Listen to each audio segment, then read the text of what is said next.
લોકસભા મત વિસ્તારના વર્તમાન સાંસદની કામગીરી તમે કેટલા સંતુષ્ટ છો? આ એક સવાલ છે. બીજો પણ આની પછીનો સવાલ ઇન્ટરેસ્ટિંગ છે. પહેલાનો જવાબ જોઈ લઈએ. 40% લોકો ખૂબ જ સંતોષ, કઈક અંશે સંતુષ્ટ 24%, ન સંતુષ્ટ તેવા 17%, કઈક અંશે સંતુષ્ટ તેવા 11%, ખૂબ જ અસંતુષ્ટ તેવા 7%, અને ખબર નથી કે કહી ન શકાય તેવો 1% વર્ગ છે. પરંતુ જે સંધ્યા આપનો સવાલ હતો તે જ સવાલ નેટવર્ક 18 ને તમામ લોકોને પૂછ્યો છે, 1,18,000 લોકોને, કે પ્રધાનમંત્રી નરેન્દ્ર મોદીને લઈને એ સવાલ છે કે તમારે ત્યાં આગળ જે સાંસદ છે અથવા તો જે ઉમેદવાર છે તેના બદલે તમે પ્રધાનમંત્રી નરેન્દ્ર મોદીના ચહેરાને જોઈને શું મત આપી રહ્યા છો? એ નેક્સ્ટ સવાલ છે. જે સવાલનો જવાબ જાણવો પણ જરૂરી છે. શું તમે ઇન્ડિયા ગઠબંધનથી વાકેફ છો? એ પણ એક મહત્વનો સવાલ. જે સંધ્યા છે, હા કહેવાવાળા 56% લોકો છે, ના 22% ખબર નથી તેવા પણ કહેવાવાળા 22% લોકો છે. અહીંયા આગળ જયેશભાઈ એ સવાલ જે હતો તેનો પણ જવાબ ઇન્ટરેસ્ટિંગ છે, જે પણ આંકડો બતાવીશું. પરંતુ એક સારી વાત એમાં એ છે કે મોદીને કારણે તમારી સીટ પર ભાજપના ઉમેદવાર કોણ છે તે ધ્યાનમાં લીધા વગર શું તમે નરેન્દ્ર મોદીના કારણે ભાજપને મત આપશો? આ પણ એક સવાલ છે. જે એક ચહેરાની આપણે વાત કરી રહ્યા છે એ ચહેરા પર આ સવાલ છે. 85% લોકો કહી રહ્યા છે કે હા, નરેન્દ્ર મોદીના ચહેરા પર અમે મતદાન કરીશું. ના કહી રહ્યા છે 11%. ના કહેવા વાળો પણ એક વર્ગ છે. જે 11% છે, ખબર નથી, અત્યારે કઈ ડિક્લેર કરવા નથી ઈચ્છતા એવા 4% લોકો પણ છે. એટલે એક ફેસને આગળ ધરવામાં આવ્યો છે. બીજો એક સવાલ છે, આની સાથે જ જોડાયેલો એક સવાલ છે કે આમાંથી તમે કયા નેતાઓ પર સૌથી વધુ વિશ્વાસ કરો છો, કોના પર વિશ્વાસ મૂકો છો? એ કયો ચહેરો છે જેના પર વિશ્વાસ કરશો? આપ જોઈ શકો છો સેન્ટરમાં અત્યારે સેન્ટર લીડરશિપની આપણે વાત કરી રહ્યા છીએ, પક્ષ વિપક્ષની પણ વાત કરી રહ્યા છીએ. 58% લોકો કહી રહ્યા છે કે નરેન્દ્ર મોદીનો જે ચહેરો છે તેના પર અમે વિશ્વાસ મૂકી રહ્યા છે. જયેશભાઈ, બિલકુલ આપણે આ વિગત જોઈ. મારે અત્યારે બે પ્રશ્ન, બંને માટે મને થોડોક સમય એટલા માટે આપજો. એક, સર્વે વિશે જે કોંગ્રેસના વડીલ કહી રહ્યા છે, આપણે શા માટે સર્વે ઉપર વિષયને લઈ જવું જોઈએ? સર્વે આવો હોવો જોઈએ કે ન હોવું જોઈએ? મારા માટે પણ એ પ્રશ્ન છે. તમારી પાસે કદાચ 4 કે 5 એવા ઉદાહરણ છે કે બંગાળમાં આમ થયું, તમે બંગાળમાં મોટાભાગે અટકી ગયા અત્યારે, તો એ જ ઉદાહરણને કારણે શું એવી વાત પણ સંધ્યા થઈ શકે કે કેટલા એવા 100 એક્ઝામ્પલ્સ છે કે જેમાં સર્વે સાચા પડ્યા છે? એટલે ટ્રેન્ડને જે દિશામાં જાય છે તો એ જોવાની પદ્ધતિ છે, અને એમાં 3 કે 4 એવા ઉદાહરણો શોધી કાઢવા અને એના ઉપર પ્રશ્નાર્થ સર્વે ઉપર જ કરવો તો બેટર કે સર્વેવાળી ચર્ચામાં જ આપણે ન રહેવું જોઈએ. એક વાત. બીજી વાત કે આપણને અનુકૂળ આવતું હોય તો બરાબર, ના આવતું હોય તો બરાબર. એટલે ટેકનિકલ પોઈન્ટમાં બંગાળમાં મારે અટકી નથી જવું, ને એનાથી અમે તો આગળ વધી છે ને કામ કરવું છે. બીજી વાત રહી સરકારની કે સરકાર ઉપર થનારા પ્રશ્નાર્થની. ત્યારે આપણે એમ કહીએ છીએ કે તો શું જનસમાજ, જનતા જનાર્દન અત્યારે ઓપિનિયન પોલ આપે છે એ તો સીટના સર્વેમાં કન્વર્ટ કરીને ન્યૂઝ 18 આપી રહ્યું છે. પરંતુ જે તમારા પ્રશ્નો છે એ પ્રશ્નોના પ્રત્યુત્તર તો એ વ્યક્તિ એમને આપી રહી છે.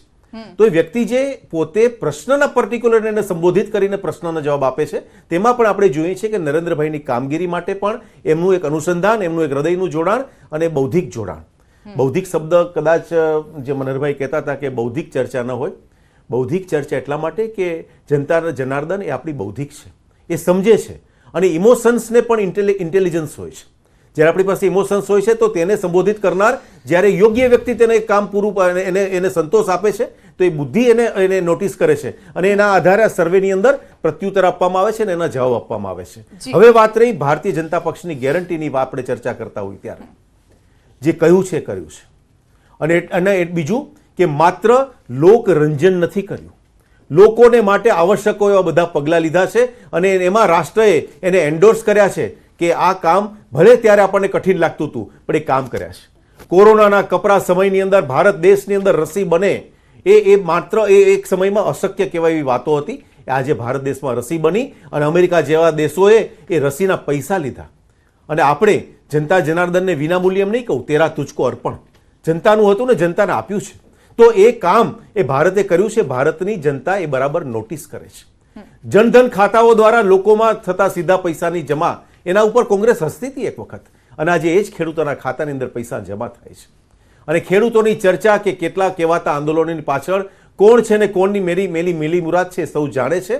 અને વાત રહી તો અમરેલીની અંદર આજે પણ મનહરભાઈ ખેડૂતોની ખાંભીઓને વિશે વાત કરીએ કે ખેડૂત નેતાઓની કોંગ્રેસમાં સમયમાં વલ્લભભાઈ સોરઠિયાથી કરીને પોપટભાઈને વલ્લભભાઈ પટેલ ને પોપટભાઈની વાત કરીએ તો કોને કેવી રીતે ગોળીએ દીધા છે એ ખેડૂત નેતાઓને જ ગોળીએ દીધા છે, ખેડૂતોના મંત્રીઓને ગોળીએ દીધા છે અને ખેડૂતોને આ ગુજરાતની અંદર ગોળીએ દીધા છે. આ ગુજરાતનો ઇતિહાસ આપણે એની ચર્ચા અત્યારે ન કરી તો વધુ સારું, કારણ કે આપણું ફોકસ આ છે. વાત રહી રાજનીતિની, જો જ્યારે ચર્ચા કરતા હોઈએ તો ગુજરાતની અંદર પણ નરેન્દ્રભાઈના ટ્રેક રેકોર્ડ દ્વારા એમણે જે કહ્યું એ કર્યું અને ભારતની અંદર પણ જે કહ્યું એ કર્યું. મારે ફરી વારંવાર જનતા જાણે છે એટલે એ જ નર્મદાજીની વાત, નર્મદા મૈયાની વાત ફરીથી અત્યારે એટલા માટે નથી છેડતો કે જનતા બરાબર રજીસ્ટર્ડ થયેલું છે અને મનની અંદર એને ખબર છે કે અમારે કયા કામોને આધારે અમે મત આપવા જઈએ છીએ. અને એ અનુસંધાન અને જે જોડાણ, એ જોડાણ છે ને એ માત્ર એમને નથી થતું, તમારી અંદર રહેલા સત્યની સાથે થાય છે અને તોડવા તો તમે નીકળ્યા છો. કોંગ્રેસે પણ કરી ને, રાહુલ ગાંધીએ પણ કરી. એ તો એટલે હું જ કહું છું કે જે મોહબ્બતને વેચવા નીકળ્યા છે અને અમે વહેંચવા નીકળ્યા છીએ.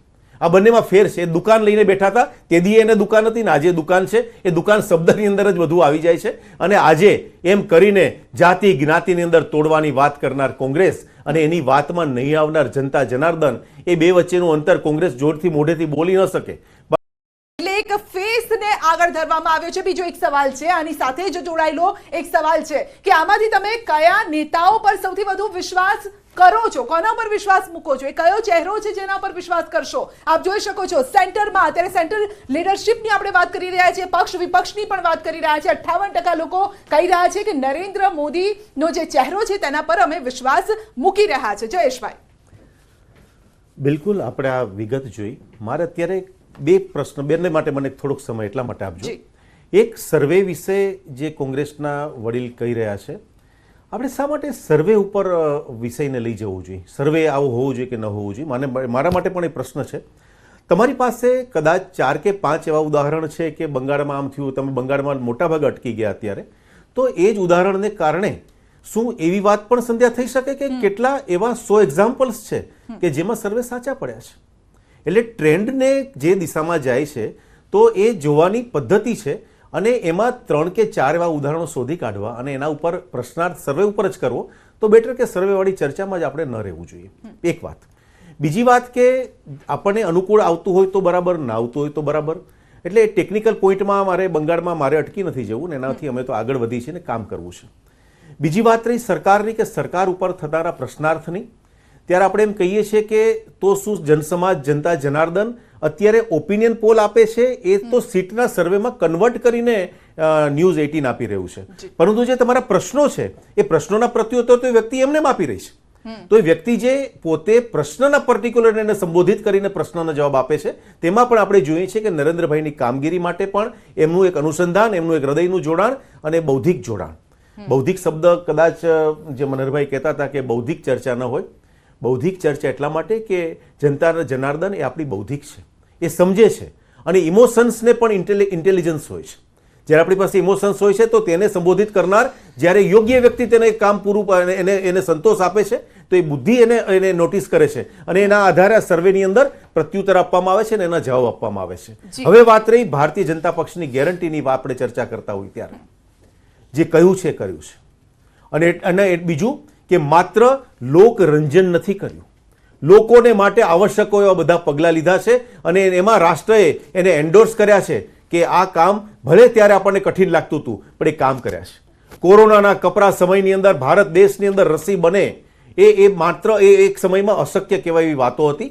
આજે ભારત દેશમાં રસી બની અને અમેરિકા જેવા દેશોએ એ રસીના પૈસા લીધા અને આપણે જનતા જનાર્દનને વિનામૂલ્યે એમ નહીં કહું, તેરા તુજકો અર્પણ, જનતાનું હતું ને જનતાને આપ્યું છે. તો એ કામ એ ભારતે કર્યું છે. ભારતની જનતા એ બરાબર નોટિસ કરે છે. જનધન ખાતાઓ દ્વારા લોકોમાં થતા સીધા પૈસાની જમા, એના ઉપર કોંગ્રેસ હસતી હતી એક વખત અને આજે એ જ ખેડૂતોના ખાતાની અંદર પૈસા જમા થાય છે. અને ખેડૂતોની ચર્ચા કે કેટલા કહેવાતા આંદોલનોની પાછળ કોણ છે ને કોણની મેલી મુરાદ છે સૌ જાણે છે. અને વાત રહી તો અમરેલીની અંદર આજે પણ મનહરભાઈ ખેડૂતોની ખાંભીઓને વિશે વાત કરીએ કે ખેડૂત નેતાઓની કોંગ્રેસમાં સમયમાં વલ્લભભાઈ સોરઠિયાથી કરીને પોપટભાઈને વલ્લભભાઈ પટેલને પોપટભાઈની વાત કરીએ તો કોને કોને કેવી રીતે ગોળીએ દીધા છે. એ ખેડૂત નેતાઓને જ ગોળીએ દીધા છે, ખેડૂતોના મંત્રીઓને ગોળીએ દીધા છે અને ખેડૂતોને આ ગુજરાતની અંદર ગોળીએ દીધા છે. આ ગુજરાતનો ઇતિહાસ આપણે એની ચર્ચા અત્યારે ન કરી તો વધુ સારું, કારણ કે આપણું ફોકસ આ છે. વાત રહી રાજનીતિની, જો જ્યારે ચર્ચા કરતા હોઈએ તો ગુજરાતની અંદર પણ નરેન્દ્રભાઈના ટ્રેક રેકોર્ડ દ્વારા એમણે જે કહ્યું એ કર્યું અને ભારતની અંદર પણ જે કહ્યું એ કર્યું. મારે ફરી વારંવાર જનતા જાણે છે એટલે એ જ નર્મદાજીની વાત, નર્મદા મૈયાની વાત ફરીથી અત્યારે એટલા માટે નથી છેડતો કે જનતા બરાબર રજીસ્ટર્ડ થયેલું છે અને મનની અંદર એને ખબર છે કે અમારે કયા કામોને આધારે અમે મત આપવા જઈએ છીએ અને એ અનુસંધાન અને જે જોડાણ, એ જોડાણ છે ને એ માત્ર એમને નથી થતું, તમારી અંદર રહેલા સત્યની સાથે થાય છે અને તોડવા તો તમે નીકળ્યા છો. કોંગ્રેસે પણ કરી ને, રાહુલ ગાંધીએ પણ કરી. એ તો એટલે હું જ કહું છું કે જે મોહબ્બતને વેચવા નીકળ્યા છે અને અમે વહેંચવા નીકળ્યા છીએ. આ બંનેમાં ફેર છે. દુકાન લઈને બેઠા હતા તે દી એને દુકાન હતી ને આજે દુકાન છે. એ દુકાન શબ્દની અંદર જ બધું આવી જાય છે અને આજે એમ કરીને જાતિ જ્ઞાતિની અંદર તોડવાની વાત કરનાર કોંગ્રેસ અને એની વાતમાં નહીં આવનાર જનતા જનાર્દન, એ બે વચ્ચેનું અંતર કોંગ્રેસ જોરથી મોઢેથી બોલી ન શકે, બાકી એને એમ ખબર છે કે જનતા આગળ આજે જનતા સોશિયલ એન્જિનિયરિંગની દ્રષ્ટિએ અમે જ્યારે જોડીએ છીએ ત્યારે સોશિયલ એન્જિનિયરિંગની દ્રષ્ટિએ આજે પણ વિવિધ પ્રકારે ભારતની જનતાને એને તોડી હતી અને આજે એમાંથી આપણે બહાર આવ્યા છીએ અને બહાર આવીને આજે જનતા ભારત દેશના રાષ્ટ્રની પ્રગતિને મત આપે છે. ભારત દેશના એ નેતૃત્વને મત આપે છે કે જે દેશ અને વિદેશમાં જેનો પોતાનો એક અવાજ છે ને પોતાની એક તાકાત છે. ભારત દેશ એ વાતને આજે સીએ ને મત આપે છે કે ભારતની અંદર આપણે ક્યારે આપણા રાષ્ટ્રનો કોઈ જે બીજે લઘુમતી હોય એ વ્યક્તિ અહીંયા આવે તો એને મત આપે છે. ન ગમે અને દેશને તોડનારા તત્વોની વાત મારે ફરીથી એટલા માટે કહેવી પડે કે અફઝલ માટે આંસુ સારનારા લોકો, આજે જેએનયુમાં જઈને મોટી મોટી એ લોકોને ટેકો આપનારા લોકો, એ મહેરબાની કરીને બીજી ડાઈ વાતો ન કરે. જનતા જાણે. હું બહુ શુદ્ધ બુદ્ધિમાં કહું, ભારતીય જનતા પાર્ટી 10 વર્ષથી શાસન કરે છે. 700 ખેડૂતો એ શહાદત વરણી. ભારતીય જનતા પાર્ટીમાં ખેડૂતો પ્રત્યે અનહદ પ્રેમ છે અને હું માનું છું કે એને પ્રેમ હશે, અમે ગળુએ દીધા છે પણ એને તો પ્રેમ છે. 700 ખેડૂતોની શહાદત પછી કોઈના ઘરમાં દીવો પ્રગટાયો કે એની પાર્લામેન્ટની અંદર માફી માંગી, પાર્લામેન્ટની અંદર શોક ઠરાવ પસાર કર્યો. મહાત્મા ગાંધીજીનો શોક ઠરાવ પસાર નથી કર્યો અને ખેડૂતોનો શોક પસાર ઠરાવ નથી કર્યો. મહાત્મા ગાંધીજીની સ્મશાન યાત્રામાં ગયા નથી એ લોકો અને મહાત્મા ગાંધીજીની હત્યા વખતે એ લોકો શું કરતા હતા? એ લોકો પેંડા વેચતા હતા, મીઠાઈ વેચતા હતા. આ રાષ્ટ્ર ભાવના અને રાષ્ટ્રપિતા પ્રત્યેની આ અનેક લોકોની માનસિકતા છે. ગુસ્સે બોલવાની કઈ જરૂર નથી. પણ હું તમને એક વસ્તુ કહું, દેશની અંદર બચાવવા માટે, દેશને એક બંધ રાખવા માટે 10 વર્ષ આપણને આપ્યા છે. એમાં ઘણી ગેરંટીઓ આપી છે મોદી સાહેબે. અમે કોઈને વ્યક્તિગત ટાર્ગેટ નથી કરતા, પણ જે ગેરંટી આપનાર વ્યક્તિ ગુજરાતના છે એને ગેરંટી એવી આપી હતી કે અમારા દેશના ખેડૂતોની 2022 ડિસેમ્બર પહેલા ખેડૂતની આવક અમે બમણી કરશું. 27 રૂપિયાની રોજની આવક છે ખેડૂતોની આજે. અને બીજું કીધું હતું દરેકને ઘરનું ઘર આપશું, માથે છત આપશું. આપ્યું કોઈને ખેત? દરેક કાળું પણાનું વિદેશથી પાછું લાવશું અને અમે તમને 15 લાખ રૂપિયા આપશું. આ ગેરંટી આપનાર વ્યક્તિ ગંગા મૈયા માટે ગંગાના દ્વારે ઉભા રહીને શું કીધું હતું? ગંગાને માટે 28,000 કરોડની નમામી ગંગે યોજના કરી. આજે ગંગા માતાની હાલત શું છે? ગૌ માતા માટે શું કીધું હતું? ગૌ માતા માટેના કાયદા લાવ્યા, જે કંઈ કર્યું પરિસ્થિતિ શું થઈ? આજે તાકાત હોય તો ભારતીય જનતા પાર્ટી એમને જવાબ આપે, રાષ્ટ્રમાતા ગૌ માતાને જાહેર કરે, કર્ણાવતી જાહેર કરે. છે હિંમત? નથી. વાયદા એ આપ્યા તમે લોકોએ કે ગંગાને સાફ કરશું, ગઈ માતાને અમે ગૌ માતાને રાષ્ટ્ર માતા બનાવશું, અમદાવાદને કર્ણાવતી કરશું. કરો કર્ણાવતી, અમે તમને સત્કારવા માટે ઉભા રહીશું. પ્રશ્ન એ નથી, ગેરંટી એની આપવામાં આવે છે કે તમે દુકાન શબ્દ તો તમે લોકો બોલ્યા છે, અમે નથી બોલ્યા, પણ તમે દુકાનને બદલે સિંહાસન બોલું, મયુરાસન બોલું. એ મયુરાસન બોલું તમારા કરતા ઓછું બોલ્યો છું. એક મિનિટ ખાલી, હું એટલા માટે વચ્ચે નથી બોલ્યો, પણ તમે જ્યારે બોલો છો કે હું અત્યારે હજી પણ નહીં બોલું, તમે બોલજો. પણ મોહબ્બતની દુકાન રાહુલ ગાંધી બોલેલા છે ભાઈ. મનરભાઈ તો એમાં શું વાંધો છે? મોહમ્મદની દુકાન હવે તમે બોલો છો કે નથી બોલ્યા? તમે આટલી બધી હવે કોંગ્રેસને કંઈ ન કહી શકાય. હમણાં કહું, ભારતીય જનતા પાર્ટી 10 વર્ષથી શાસન કરે છે. 700 ખેડૂતો એ શહાદત વરણી. ભારતીય જનતા પાર્ટીમાં ખેડૂતો પ્રત્યે અનહદ પ્રેમ છે અને હું માનું છું કે એને પ્રેમ હશે, અમે ગળુએ દીધા છે પણ એને તો પ્રેમ છે. 700 ખેડૂતોની શહાદત પછી કોઈના ઘરમાં દીવો પ્રગટાયો કે એની પાર્લામેન્ટની અંદર માફી માંગી, પાર્લામેન્ટની અંદર શોક ઠરાવ પસાર કર્યો. મહાત્મા ગાંધીજીનો શોક ઠરાવ પસાર નથી કર્યો અને ખેડૂતોનો શોક પસાર ઠરાવ નથી કર્યો. મહાત્મા ગાંધીજીની સ્મશાન યાત્રામાં ગયા નથી એ લોકો અને મહાત્મા ગાંધીજીની હત્યા વખતે એ લોકો શું કરતા હતા? એ લોકો પેંડા વેચતા હતા, મીઠાઈ વેચતા હતા. આ રાષ્ટ્ર ભાવના અને રાષ્ટ્રપિતા પ્રત્યેની આ અનેક લોકોની માનસિકતા છે. ગુસ્સે બોલવાની કઈ જરૂર નથી. પણ હું તમને એક વસ્તુ કહું, દેશની અંદર બચાવવા માટે, દેશને એક બંધ રાખવા માટે 10 વર્ષ આપણને આપ્યા છે. એમાં ઘણી ગેરંટીઓ આપી છે મોદી સાહેબે. અમે કોઈને વ્યક્તિગત ટાર્ગેટ નથી કરતા, પણ જે ગેરંટી આપનાર વ્યક્તિ ગુજરાતના છે એને ગેરંટી એવી આપી હતી કે અમારા દેશના ખેડૂતોની 2022 ડિસેમ્બર પહેલા ખેડૂતની આવક અમે બમણી કરશું. 27 રૂપિયાની રોજની આવક છે ખેડૂતોની આજે. અને બીજું કીધું હતું દરેકને ઘરનું ઘર આપશું, માથે છત આપશું. આપ્યું કોઈને ખેત? દરેક કાળું પણાનું વિદેશથી પાછું લાવશું અને અમે તમને 15 લાખ રૂપિયા આપશું. આ ગેરંટી આપનાર વ્યક્તિ ગંગા મૈયા માટે ગંગાના દ્વારે ઉભા રહીને શું કીધું હતું? ગંગાને માટે 28,000 કરોડની નમામી ગંગે યોજના કરી. આજે ગંગા માતાની હાલત શું છે? ગૌ માતા માટે શું કીધું હતું? ગૌ માતા માટેના કાયદા લાવ્યા, જે કંઈ કર્યું પરિસ્થિતિ શું થઈ? આજે તાકાત હોય તો ભારતીય જનતા પાર્ટી એમને જવાબ આપે, રાષ્ટ્રમાતા ગૌ માતાને જાહેર કરે, કર્ણાવતી જાહેર કરે. છે હિંમત? નથી.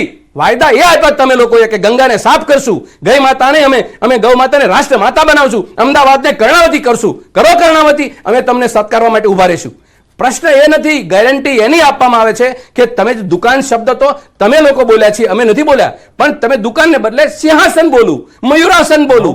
એ મયુરાસન બોલું તમારા કરતા ઓછું બોલ્યો છું. એક મિનિટ ખાલી, હું એટલા માટે વચ્ચે નથી બોલ્યો, પણ તમે જ્યારે બોલો છો કે હું અત્યારે હજી પણ નહીં બોલું, તમે બોલજો. પણ મોહબ્બતની દુકાન રાહુલ ગાંધી બોલેલા છે ભાઈ મનહરભાઈ. તો એમાં શું વાંધો છે? મોહમ્મદની દુકાન હવે તમે બોલો છો કે નથી બોલ્યા? એટલે તમે આટલી બધી જો હવે કોંગ્રેસને કઈ ન કહી શકાય. હમણાં કહો છો કે અમે બોલ્યા નથી, હવે કહું છું રાહુલ ગાંધી બોલ્યા છે, દ્વિધાર્થમાં ન લઈ જાઓ. એટલા માટે કે તમે એટલે ખોટું ન બોલો. એમને તમે બોલો જ બરાબર, પણ મોદી સાહેબ સિવાય મોટું ખોટું કોણ બોલે? ન બોલો યાર. નહીં, તમે જો હું એમ કહું છું, એટલા માટે કહું છું કે તમે કહો છો બોલ્યા હવે વિષયાંતર ના કરો ને, આ ટાઈમ ખોટો. હું કહું છું કે રાહુલ ગાંધી હું ખોટું બોલ્યો. હવે તમે હું ખોટું બોલ્યા બોલ્યો, સ્વીકારીને હું ખોટું બોલ્યો છું. એટલે અરે અમને તો જાહેરમાં સ્વીકારવા માંગતો નથી, હું ખોટું બોલ્યો છું. ચર્ચા પૂરી કરવા માટે હું બોલું, હા પાડી દઉં છું, મેં ખોટું બોલ્યો. વાત એ નથી. દેશની માથે બેન, દેશની માથે 58,000 કરોડ કે 54 લાખ કરોડનું દેવું. આજે 2 લાખ ને 5,000 કર્યું. તમે આ દેશની અંદર આવું દેવું કરી, હું એમ કહું છું મારા ગામડામાં હું કોઈને જાઉં ને દેવું કરીને જો એ માણસ ઘરનો વહીવટ કરતા હોય ને એની દીકરાને એક માણસ કપાતર કહે છે, આવો શબ્દ પ્રયોગ કરે છે. આ દેશની અંદર 8,000 કરોડ રૂપિયા રેલવે માઇનસમાં ચાલે છે. આ દેશની અંદર FCI food corporation of India 3.5 lakh કરોડના માઇનસમાં ચાલે છે. આ દેશની અંદર આવકના સાધનો કેટલા છે? 27 લાખ કરોડ આ દેશની આવક, અને 11 લાખ કરોડ રૂપિયા વ્યાજ ચૂકવે છે આ દેશ. 40% કરતા વ્યાજ ચૂકવે આવકના. અને તમે એમ કહો છો કે દેશનો વહીવટ કરી નાખ્યો, અને ગેરંટીઓ શેની આપો છો તમે? અરે મન કી બાતની અંદર, મન કી બાતમાં તમે ધીરજ રે તમારી, નહીં ધીરજ રે, હું કહું સાંભળી લો સાહેબ પહેલા. મન કી બાતમાં કોઈને આવક નથી. 100 કરોડ રૂપિયાનો ખર્ચો મન કી બાતમાં કર્યો. તમારી બુદ્ધિમાંથી નીકળતી દિલની વાત કરો ને. મન કી બાત શું દેશને સંભળાવો છો? એટલે પહેલી વાત તો 7 વર્ષની અંદર 8-9 લાખ લોકો, બેન સાંભળવા જેવો વિગત આપું છું, આ દેશમાં ભારતીય જનતા પાર્ટી સરકાર આવી 9 વર્ષની કે 10 વર્ષ પૂરા થયા, 10 વર્ષની અંદર 9 લાખ લોકોએ દેશ છોડી દીધો અને ભારતનું નાગરિકત્વ ખલાસ કરી દીધું અને આપી દીધો, પાસપોર્ટ સરેન્ડર કરી દીધો. આ સર્વે એમાં લોકોનો છે કે 9 લાખ કેમ દેશમાં છોડી ગયા? આ સર્વેની અંદર 9 લાખ પૈકીના કોઈ છે એમાં? હું એમ કહેવા માંગુ છું કે એટલે મારું કહેવાનું એમ છે બેન, તમારા પ્રત્યે હું કોઈ નહીં, તમારા સર્વે પ્રત્યે નથી. મારા સવાલો હું રજૂ કરું છું. મારા સવાલ એ છે કે 9 લાખ દેશ છોડનારા માણસો અત્યાર સુધીની અંદર 9 લાખ દેશ છોડીને ગયા લોકો મતદાન પણ નથી જ કરવાના. હું એક કરું છું, હું એટલા માટે કહું છું એ 9 લાખ છોડવા પાછળનું કારણ મારું એક વિપક્ષ તરીકેનું છે, એ મારા ભાઈઓ છે. અને તમે એક બાજુ દુનિયામાંથી તમે મુસ્લિમ સિવાયના લોકોને CAA લાગુ કરીને આવકારવાનો પ્રયત્ન કરો છો, નહીં આવકારવાના પ્રયત્ન સાથે દેશ છોડી રહ્યાની ચિંતા નથી. એ તો જે માઇનોરિટી છે અન્ય દેશમાં, CAA ની વાત જે છે, હું એ જ કહું છું, તમે જે CAA ની વાત કહી રહ્યા છો, CAA માં પણ એ જ છે કે જે દેશમાં પીડિત લોકો છે, જે માઇનોરિટી છે, અહીં પીડિત લોકો કહું છું હું તમને, હું એ જ તમને કહી રહ્યો છું કે એ લોકોને તો પાછા બોલાવવાનો પ્રયાસ CAA નો છે.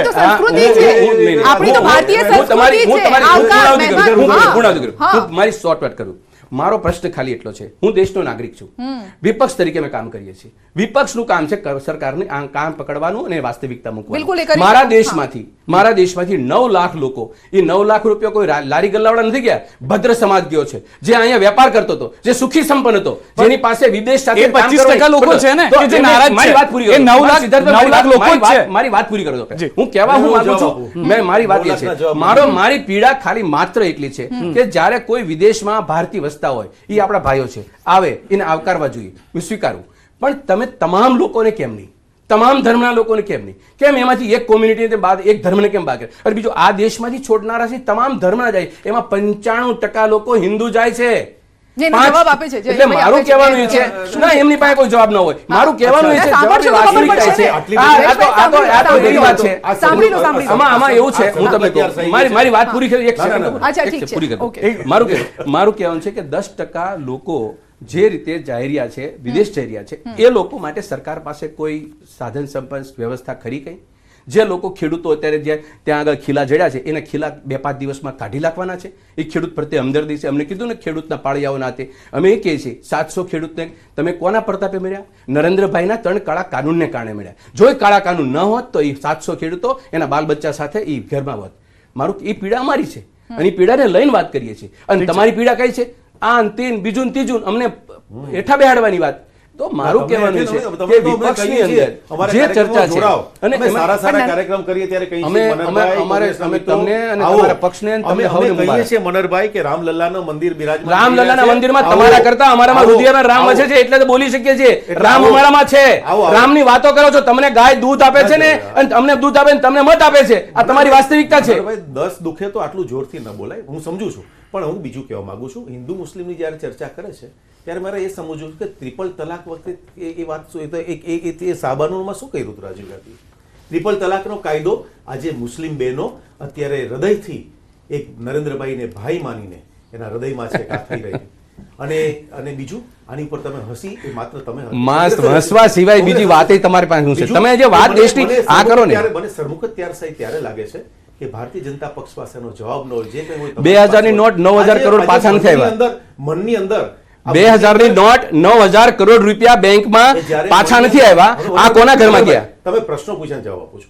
મનની અંદર જ્યારે આ રાષ્ટ્રની ચિંતા કરવાનું 67 લાખ બાળકો રાત્રે ભૂખ્યા સૂવે છે. 67 લાખ બાળકો આ દેશના એ રાત્રે ભૂખ્યા સૂવે છે અને 81 લાખ લોકોને આ દેશની સરકાર અન્ન આપે છે. આ વાસ્તવિકતા છે. એ પણ જરૂરી છે ને બોલવાની. ઠીક છે. કોરોના સમયમાં એ લોકોના ઘર સુધી અન્ન પહોંચ્યું છે. મનરભાઈ, એ તો તમે એ જોયું કોરોના છે ને, વખતે જે લોકો પહોંચ્યું છે. ભૂખ્યા સૂતા હતા એ લોકો પણ એની બદલીમાં ગંગામાં લાશો નીકળી પડે એ પણ પરિસ્થિતિ છે ને. આ દેશની કરુણતા છે ને. નહીં, પણ જવાબ આપી રહ્યા છે ને, તમારા સવાલનો જ જવાબ આપે છે જયેશભાઈ. તમારી કોઈ પણ ટીકાની સાથે થયેલી સારી વાતને સ્વીકારશો નહીં ત્યાં ના, અમે સ્વીકારીએ છીએ. જનતા પણ તમને સ્વીકારશે. ના, અમે એક વાત કારણ કે તમારી વેલિડિટી નથી રહી. હવે બીજી વાત કે આ રાષ્ટ્રમાં થયું છે શું કે તમે જે પ્રશ્નો ઉઠાવો હું છો તો સુબ્રમણ્યમ સ્વામી કરતા ઓછું બોલું છું. અને હું બીજું કહું છું કે આ દેશમાં એક સલ્તનતની સુલતાના તેના શાહજાદાને તખ્તનસીન કરવા માટે જે પ્રયત્ન કરી રહી છે એના કારણે જે કોંગ્રેસની સ્થિતિ થઈ છે, એ જે કોંગ્રેસની સ્થિતિ થઈ છે એનો જસ વારંવાર એનો જસ અમને નથી જોઈતો. એનો જસ અમને નથી જોઈતો. બીજી વાત રહી, હું જવાબ આપું છું. તમને મને મારા પ્રશ્નનો જવાબ આપો યાર. હવે તમારા પ્રશ્નોનો જવાબ અમે જો તમે કહો છો કે અમે આપી ન શકે તમારે શું ઠીક છે, આપવાનું? તો અહીંયાથી લઈ લઈએ જવાબ. ના, હું અહીંયાથી લઈ લઈએ હું જવાબ. એક મિનિટ. કારણ કે એક જ મિનિટ, સજ્જન પર ક્યારના સંજય, બેઠા એક જ મિનિટ. બાકી તમે મારે આપો તો એક- હું સાંભળું. મારે એક જ કહેવું છે. એ મુદ્દા પર જવું જરૂરી છે. એક જ મિનિટ. આ રાષ્ટ્રની અંદર જ્યારે આપણે કહીએ છીએ ને દેશ ને વિદેશમાં, તો આ દેશમાં 1947 થી પણ લોકો જતા હતા, એ પછી પણ ગયા છે. પરંતુ આજની તારીખમાં દેશ વિદેશમાં વસતા ભારતના નાગરિકો ભણવા ગયા, સ્થિર થયા, પાછા આવે રે, આ બધાની વચ્ચે જ્યારે માન્ય નરેન્દ્રભાઈ ત્યાં જાય છે ને ત્યારે તમે જુઓ કે આજે એનઆરઆઈ કે એનઆરજી જે રીતે ભારતીય જનતા પક્ષને સમર્થન આપે છે એ જોવાનું તમે ચૂકી જાઓ છો. તમે કારણ કે મારે એક જ કહેવું છે. એ મુદ્દા પર જવું જરૂરી છે. એક જ મિનિટ. આ રાષ્ટ્રની અંદર જ્યારે આપણે કહીએ છીએ ને દેશ ને વિદેશમાં, તો આ દેશમાં 1947 થી પણ લોકો જતા હતા, એ પછી પણ ગયા છે.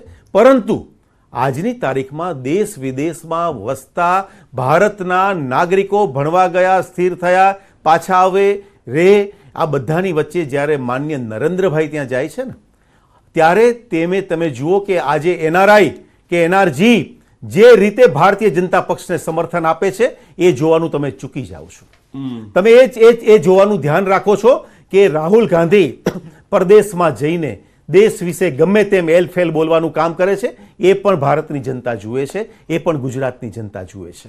અને આ દેશની જ્યારે બહુ જ ચિંતા કરતા હો ત્યારે તમે મુસ્લિમો કે હિન્દુઓને પાછા ને અહીંયા ને ત્યાં, તો તમને આ ટ્રિપલ તલાક વખતે તમારું આ બધું આટલી મોટી બુદ્ધિ સરસ મજાની બાતો કેમ ગઈ છે?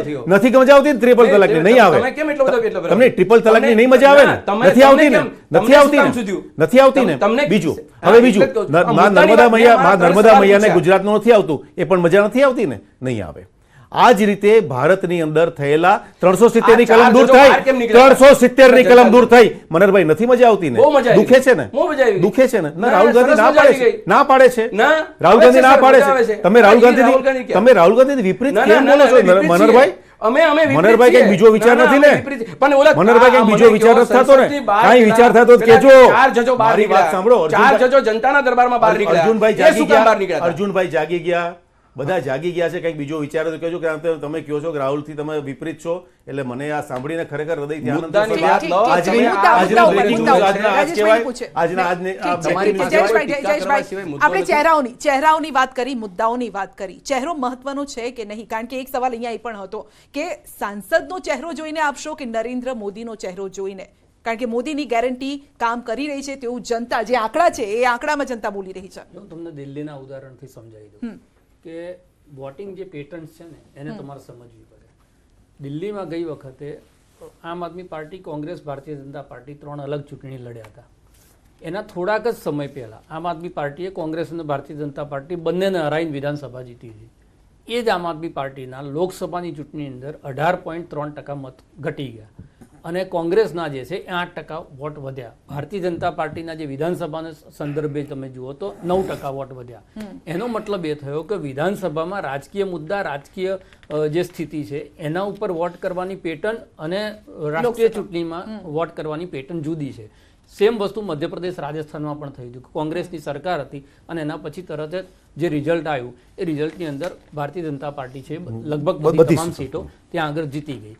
એટલે બિલકુલ ચોક્કસ છે, એ ચહેરો કામ કરતો હોય છે, રાષ્ટ્રીય મુદ્દા કામ કરતા હોય છે. મનહરભાઈના મુદ્દા પ્રાદેશિક લેવલ ઉપર સાચા જ હશે અને એનો જવાબ જે છે પ્રદેશની ચૂંટણીઓ અંદર લોકો આપી જ દેતા હોય છે. પણ જ્યારે રાષ્ટ્રીય ચૂંટણી આવે છે ત્યારે જે નેતૃત્વનું ક્રાઇસિસ વિપક્ષની અંદર અત્યારે છે, ઇન્ડિયા ગઠબંધન બનાવીને એક પ્રયત્ન કરવામાં આવ્યો છે ભારતીય જનતા પાર્ટીને મુકાબલો કરવા માટે અને એના કારણે હું 2 સ્ટેટ છે એને બહુ ઇન્ટરેસ્ટિંગ ગણું છું. અત્યાર સુધી આપણે જે રાજ્યોની ચર્ચા કરી છે એ રાજ્યોમાં લગભગ ગઈ વખત હતું એનું એ જ ઇમેજ જે છે એ ફરી આવે છે.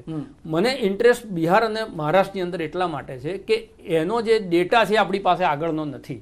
ત્યાંની જે શિવસેના, એમાં તૂટેલી શિવસેના ભારતીય જનતા પાર્ટી પાસે છે, અડધી શિવસેના કોંગ્રેસ પાસે છે.